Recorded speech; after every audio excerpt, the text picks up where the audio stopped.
Está começando mais um Inside Mobcast, podcast do mercado imobiliário, com Edgar Ueda, fundador da Nexmob, empresa de inteligência imobiliária, palestrante e autor best-seller dos livros Kintsugi, O Poder de Dar a Volta por Cima e Desvendando a Caixa Preta do Sucesso. Fala galera, estamos em mais um episódio do Inside Mobcast e agora com a minha convidada super especial, Maia Garcia. Nós vamos falar sobre timeshare, sobre fraction. Como que fala essa palavra? É fractional. Fractional. Meu inglês, né? Eu, enfim, muito tempo no Japão, não aprendi a falar japonês nem português e muito menos o inglês. Maia, muito obrigado, gratidão por você ter disponibilizado esse tempo para a gente compartilhar o conteúdo e mais do que nunca o conteúdo de quem trouxe, né, a sua família. Você vai contar um pouquinho mais dessa história, né, trouxe para o Brasil essa modalidade que hoje está cada vez mais presente no mundo do setor imobiliário, né? É verdade. Então, muito obrigado. Eu que te agradeço, Edgar. É um prazer estar aqui e principalmente falando desse tema que é tão fascinante, né? Que é o fractional ou a multipropriedade, que é a versão brasileira do fractional, e o timeshare. Então, a gente fala multipropriedade, propriedade compartilhada, tá no mesmo, né? O conceito é o mesmo, né? O conceito, na verdade, assim, se existe uma interpretação semântica e uma interpretação mercadológica. Quando a gente fala em timeshare, a gente basicamente está falando em divisão em tempo compartilhado. A multipropriedade, que é, ou seja, quando a pessoa tem o título da multipropriedade, mas de uma maneira fracionada, ela não deixa de ser também um timeshare, porque ela é, na verdade, a espécime de um gênero maior. A diferença Mas pode ser separado. Exatamente. A diferença é que no mercado, as duas nomenclaturas começaram a batizar negócios diferentes. Então, o timeshare, ele é uma divisão no tempo quando a pessoa não tem propriedade. E a multipropriedade, como o próprio nome diz, é quando a pessoa tem o título. Mas são negócios muito diferentes. O timeshare, ele acaba sendo convertido as diárias em pontos, em diárias, em sorteio, em reservas. Ou seja, o timeshare, como a propriedade ela se mantém em uma cadeia hoteleira e você só compra um direito de uso, ela tem um leque um pouco maior de como você pode organizar, porque é o próprio gestor hoteleiro que vai determinar as regras de uso dessas unidades para quem quiser adquirir. Então você pode ter desde aquele timeshare clássico, daquele que se vende 10 anos, 15 anos, 30 anos de uso, como timeshares um pouco mais flexíveis, em que a pessoa adquire um conjunto de pontos que ela pode converter em diárias, ou ela pode adquirir diárias já pré-programadas, enquanto que a multipropriedade não. A multipropriedade ela tem um título de propriedade, isso dá uma segurança maior, você é um pouco mais restrito nessa liberdade, porque sendo o proprietário ele não pode ser alijado de alguns direitos que são inerentes à propriedade. Os dois negócios eles são extremamente lucrativos, eles são extremamente inteligentes, mas eles têm as suas peculiaridades diferentes. Geralmente quem é desenvolvedor de multipropriedade, ele não é desenvolvedor de timeshare. São dois negócios que são muito semelhantes, mas eles têm as suas especificidades que os diferenciam bem, inclusive nos desenvolvedores em cada um, né? E ao contrário, o cara que desenvolve o timeshare, ele necessariamente está atrelado à propriedade compartilhada? O timeshare, como a ideia do timeshare é a pessoa que desenvolve, ou seja, a pessoa que é dona do empreendimento, ela não quer se desfazer do empreendimento. Então, o máximo que ela vai fazer, ela vai vender direitos de uso dessas unidades por um período.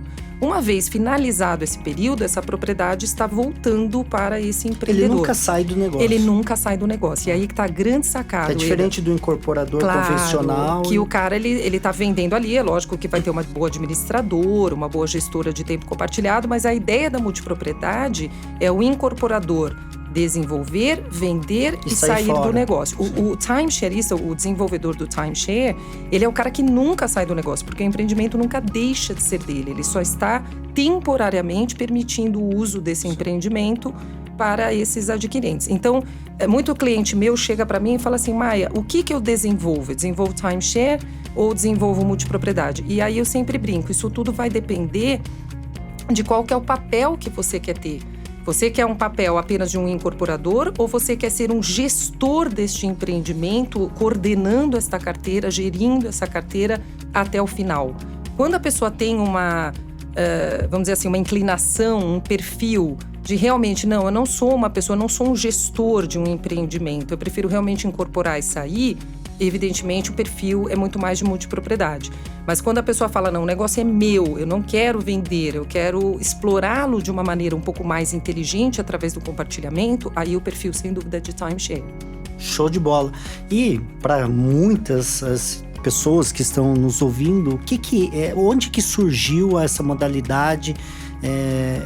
E como que chegou até o Brasil? Eu já sei da história, né? Mas é melhor ouvir da sua boca aqui. É um pouco a história do nosso DNA, né? A multipropriedade, ela na verdade, ela surgiu na França. Então, França. Diferentemente do que as pessoas acham, ela não é um modelo americano, ela é um modelo francês. Ela surgiu após a Segunda Guerra como uma maneira de acesso ao crédito imobiliário, né? Então, a Europa estava muito devastada, muito machucada pela guerra.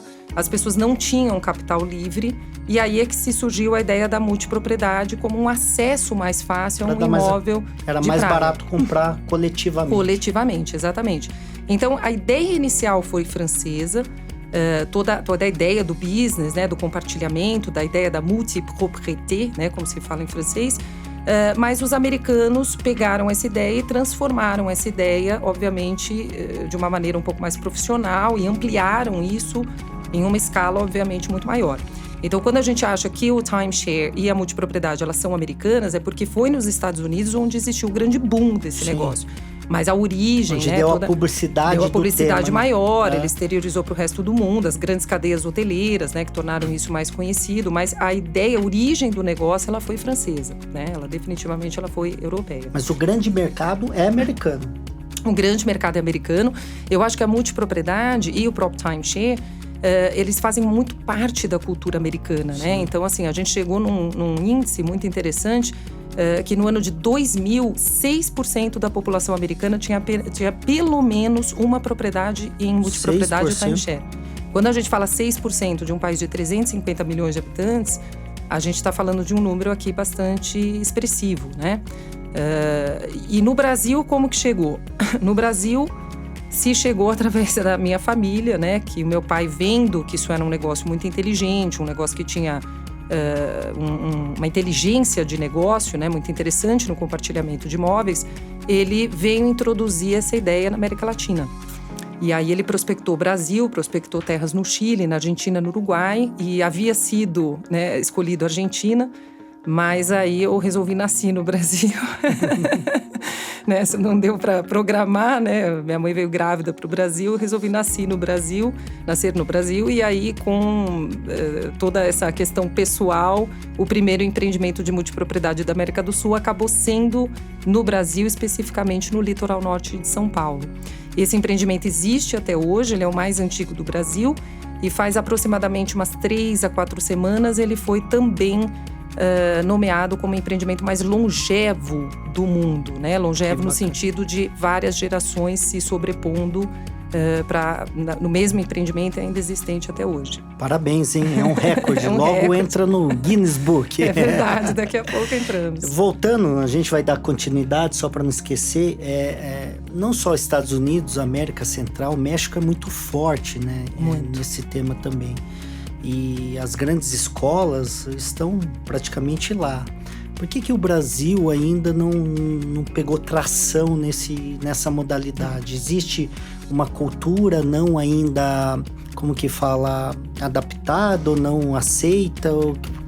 Por que está travando essa evolução? O México sempre foi a nossa grande referência, vamos dizer assim, porque é um país latino-americano e ao mesmo tempo nosso grande concorrente. Então, por exemplo, quando Mas estamos longe, estamos ainda muito longe. Quando a gente tinha eventos há 15 anos atrás para angariar investidores internacionais, o Brasil sempre perdia para o México. E óbvio, né? O México, aonde que teve a facilidade mexicana? Eles são muito próximos dos Estados Unidos. Sim.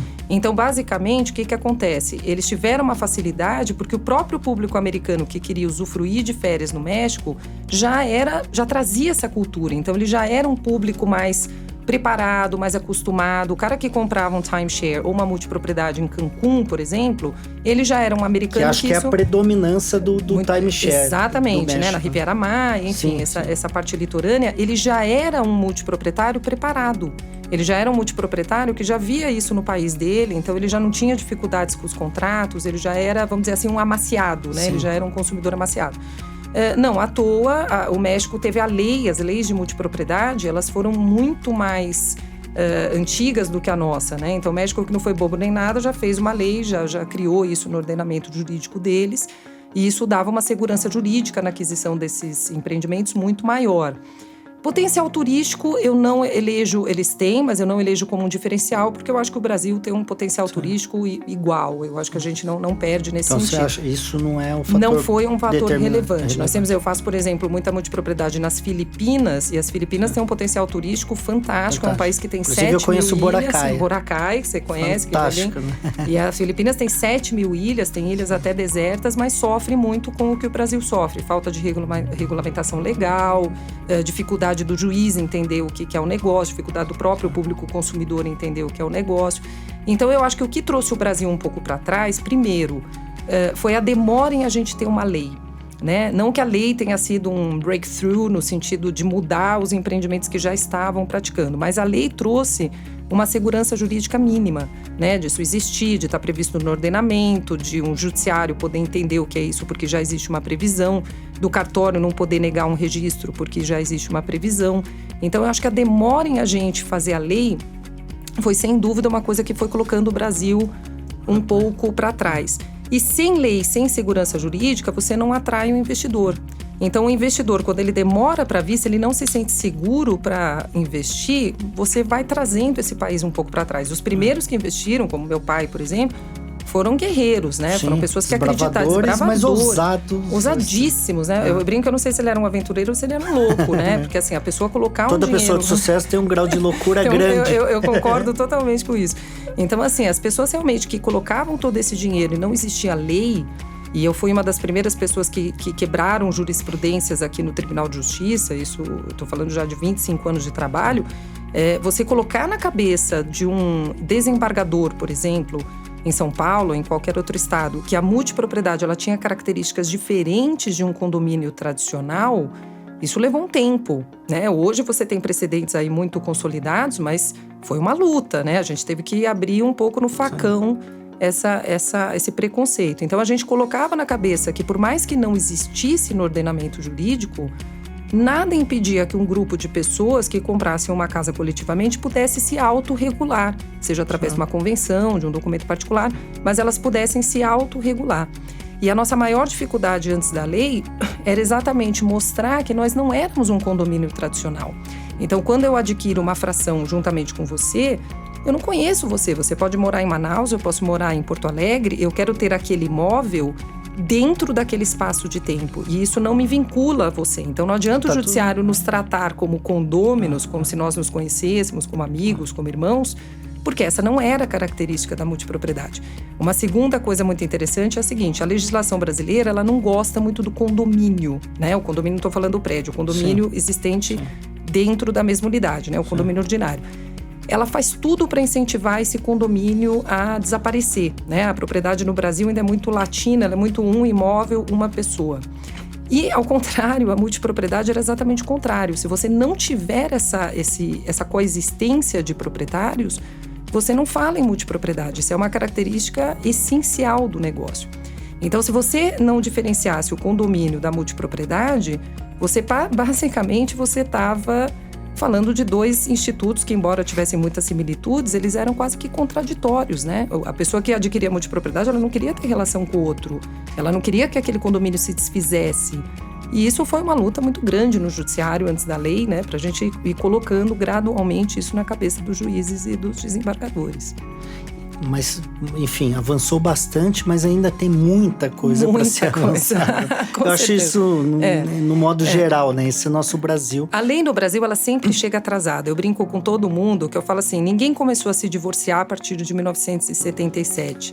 A lei, quando veio, as pessoas já viviam desquitadas, amancebadas e ajuntadas. Então, sempre a lei no Brasil, ela chega com um pouco de delay, ela chega com um pouco de atraso. Você tá sendo modesta. Você tá sendo muito modesta. Tá sendo elegante, né? Ela chega com atraso. Então, na verdade, quando chega a lei, é porque, na verdade, já estão existindo muitos outros desafios e muitas outras coisas que essa lei não está cobertando, né? Então, assim, a lei ela foi importante, sem dúvida, eu fiz parte, inclusive, do projeto de elaboração dessa lei, mas ela não visa, ela não tem a pretensão e ela nem consegue abarcar absolutamente todos os desafios da multipropriedade. E a ideia não era essa mesma, né? Porque o negócio ele vai se aprimorando, ele vai evoluindo, ele vai se modernizando e, obviamente, com isso ele vai trazendo novos desafios. As próprias gerações vão trazendo esses desafios. A nossa geração dos 40 pode não compactuar do interesse da geração de 20. A geração de 20 pode querer usar o imóvel de uma forma completamente diferente. Então, até o passar dos anos, vai mostrando um pouco também que o negócio tem que evoluir para atender novas gerações e os seus anseios, né? Claro.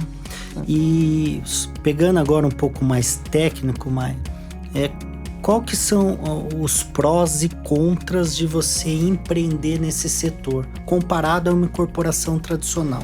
Olha, prós e contras são muito importantes. Sem dúvida, o maior pró, e é o pró que enaltece mais aos olhos de todo mundo, é o VGV, né? O valor geral de vendas. Então, quando você compara, eu brinco com todo mundo, você comer uma pizza na fatia, você está querendo só a fatia, você não tem fome para comer a pizza toda.